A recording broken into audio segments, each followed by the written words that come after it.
Appalachian State is back at home to take on the College of Charleston. I'm Joshua Cormer alongside head coach Angel Elderkin. Coach, it was a disappointing loss against ETSU the other night.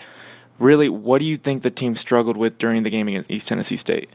I think we really struggled from the start. When you go back and you look at the first quarter, when you foul early, when you miss layups early, and when you miss free throws early, it's just a real big sign to me that we weren't ready to play.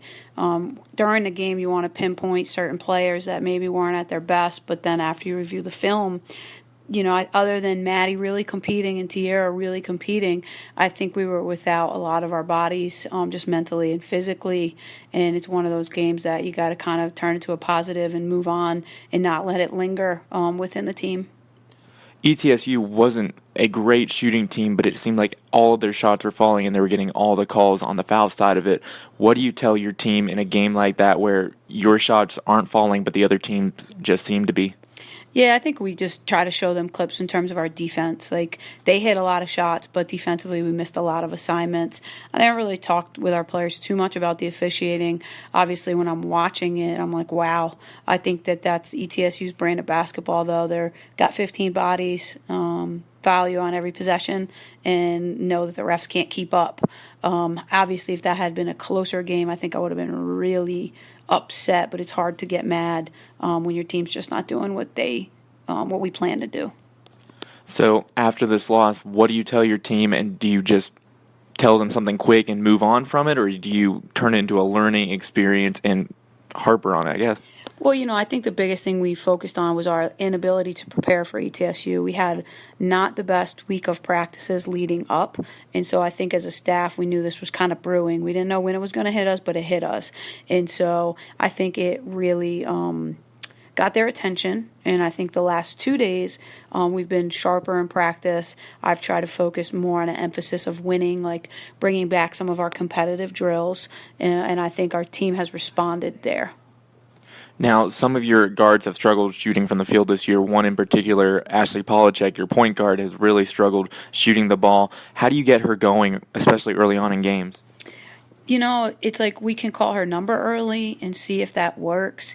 And I think it's like her, like even in talking with her after ETSU, mentally she couldn't get herself there. And I think we have to be mindful of, she sat out last year.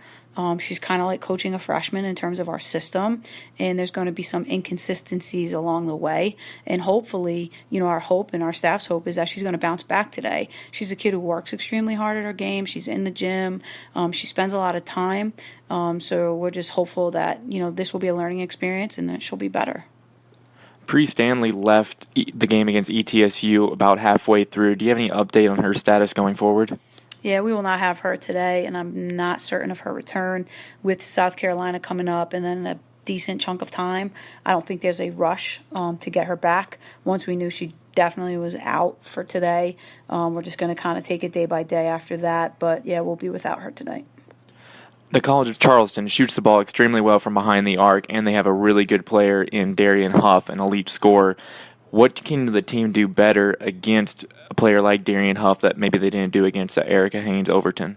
Yeah, I think Darian Huff is similar to our assignments in like Alexi Mercer and Nadine Solomon and Rachel Childress in terms of their three-point specialist. They run a lot of stagger screens. We could chase them off, and we got to limit her touches. I think what made it difficult for us with Erica is that she got a lot of hers off just stealing our outlet passes, and she generates a lot defensively, whereas these guys are great scorers. Without Pre, obviously, I'm concerned. I think we're going to have to get a collective effort from our team just in terms of throwing Maddie and throwing Tierra and throwing a Brooke and just throwing different bodies at her and frustrating her. What has been the focus coming into this game against the College of Charleston? Has it been on the defensive side, maybe rebounding better, free throws, or has it just been offensively getting going and scoring points? We've talked a lot about our defense. I can't say we didn't do offense, but defensively we got to execute better in terms of our positioning. I think teams are starting to pick on us in terms of our lack of positioning off the ball. But on the flip side, I thought some of our offensive execution has came back to hurt us against ETSU. So even though we scored 74 points against Marshall, I don't think we're really good in that game or sharp. So we did just try to give them little things that we felt like we can clean up to make us better. What do you want to see from your team coming out of this tough loss after the 4-game winning streak, returning home where you haven't lost a game? What specifically do you want to see from them? I want to make sure that today we don't beat ourselves. So, and what I mean by that is we make our free throws. We get ourselves to the line, we make our free throws. We value the basketball. Charleston's going to play a matchup zone that could really be a problem for us. And so, are we going to lock into what we need to do against it to get high percentage shots, and then not foul? I think we're very disrupted at times when we pick up quick ones and I got to sit and I got to go to the bench, and then we don't establish flow and we allow teams to get separation early. So I want to make sure that we kind of can control what we can control and get off to a good start at home. And lastly, do you have a final thought before this game against the College of Charleston today? Yeah, I think today is kind of I'm a little bit relying on our freshman Brooke to come in and give us some minutes on the wing and give us some minutes on the point. I like what she did at the end of ETSU in terms of the way she comes in and battles, and I'm going to look to go to her today with some more minutes, and I hope she's ready when her number's called. Well, thank you, Coach, and good luck again today. Thank you.